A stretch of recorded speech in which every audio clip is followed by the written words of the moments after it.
You ask Tiger to solve. This deals with linear equations with one unknown. The final result is x equals 6. Let's solve it step by step. Simplify the expression. Break up the fraction. Simplify the fraction. Find the greatest common factor of the numerator and denominator. Factor out and cancel the greatest common factor. Expand the parentheses. Simplify the arithmetic.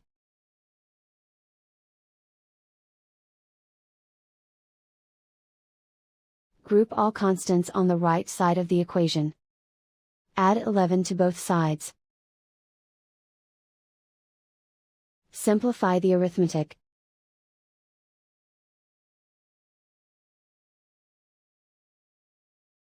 Isolate the x.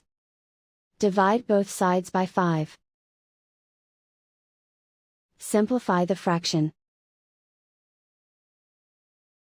Find the greatest common factor of the numerator and denominator. Factor out and cancel the greatest common factor. And so the final result is x equals 6.